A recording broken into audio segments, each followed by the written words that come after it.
Good afternoon, YouTube. So in today's video we're going to be answering a viewer's question, which was how do I maintain energy, or how do I keep a reading going, and that's coming right up after a little bit of a whirl round Audley House near Saffron Walden. Beautiful estate.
So the viewer asked me, how do I maintain my readings, how do I keep the energy flowing, how do I deepen the evidence, and all of these questions that I'm being asked have been covered in some of the videos on the channel, but there's no harm in covering it from maybe a different angle or a different perspective.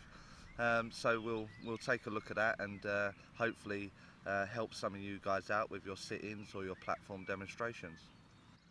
So when I'm working on a one-to-one sitting, the question was actually asked that it seems to dry up.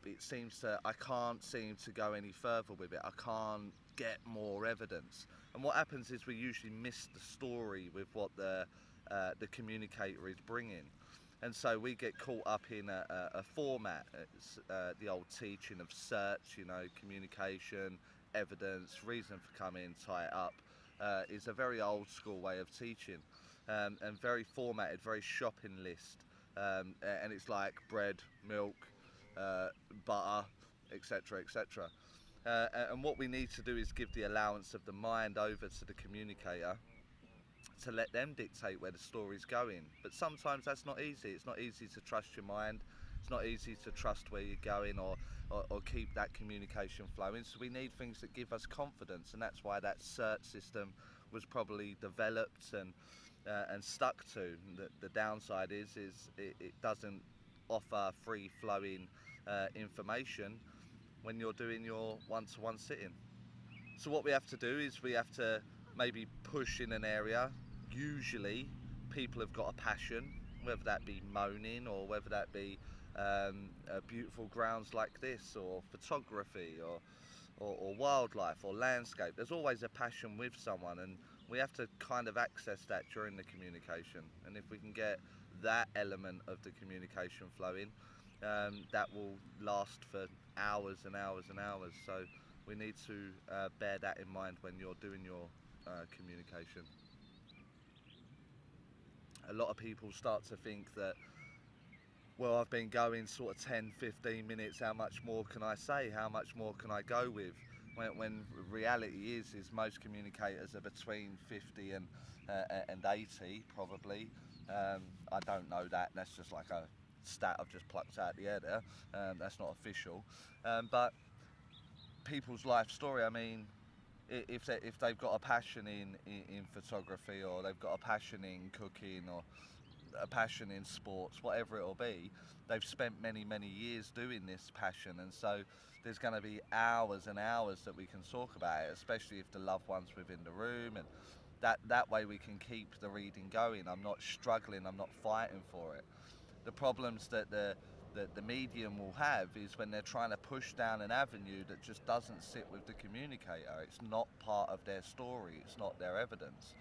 So if your cert system, your format, is one where do they travel or where do they go, and they never travelled and they never left the country, and they just loved their hometown or village or city, then that avenue's exhausted. There's nowhere for it to go. There's no more for it to for that story to unfold.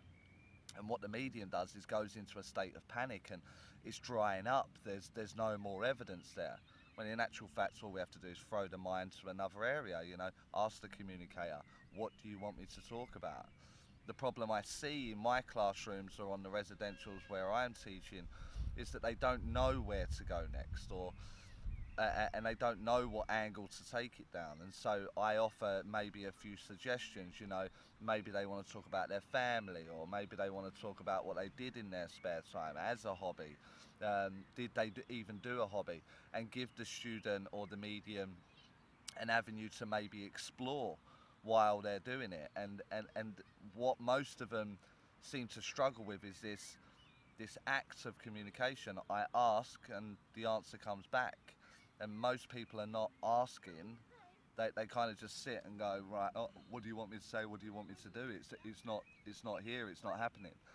And so this is where the problems will occur. This is why I will get questions on the channel that says, I don't know why I can't last the 30 minutes. It just seems to dry up after 10 minutes of working the communication in a sitting.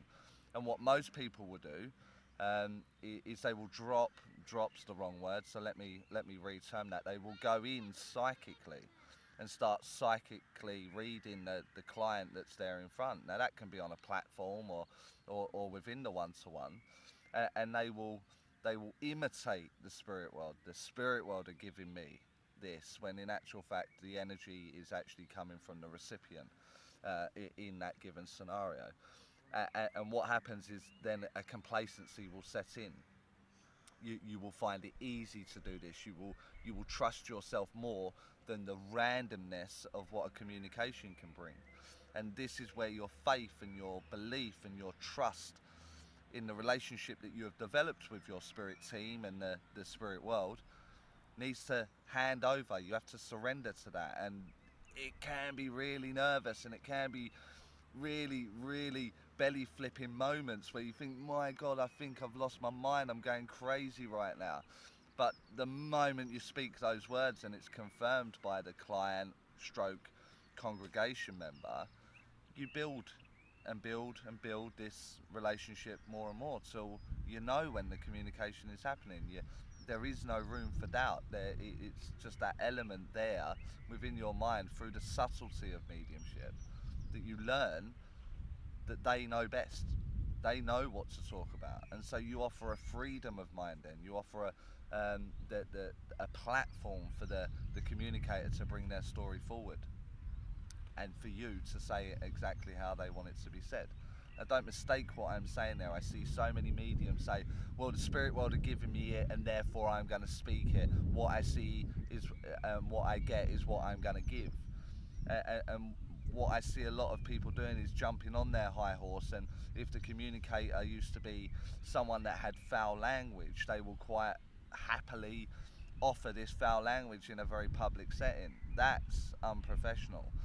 That's a lack of respect. That's showing an undiscipline there. There are many ways that you can describe someone with a colourful language or swearing in a much more professional manner.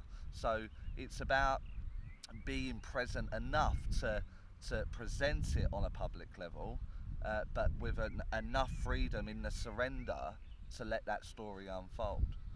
So I hope that answers the question of my viewer.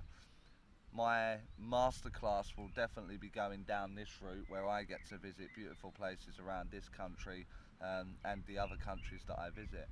I offer this platform for you to bring forward your questions. I have a few that I can answer for people that will keep me going, but this will be the start up of series 4 of the masterclass series.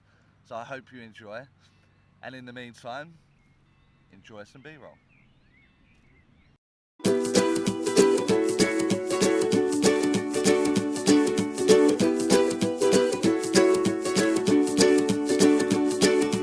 great yellow sun is reflecting in your deep blue eyes. The day has begun. You spin around, you laugh to yourself, and I see you shine in every color, resting your head in my arms. You sing la la la la la la la la. My God, I think I might be in love.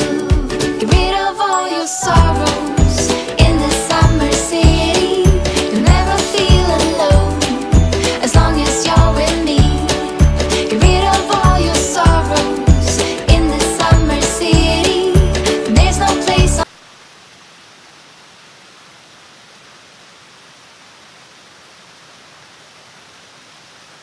on earth I would rather be.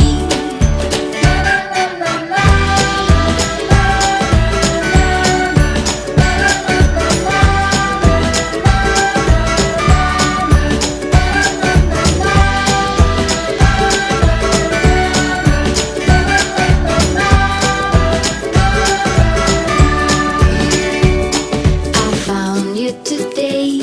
It feels like it's been forever, laughing all day. We spin around, your hand reaches mine. Feels like I can't do anything, just give me a mountain to climb. You sing la la la la la la la la. So I hope you've enjoyed today's vlog here at Wardley House.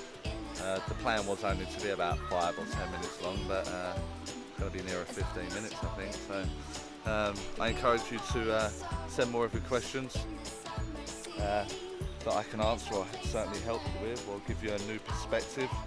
Remember to hit that subscribe button and the notification bell. And I'll see you all next time.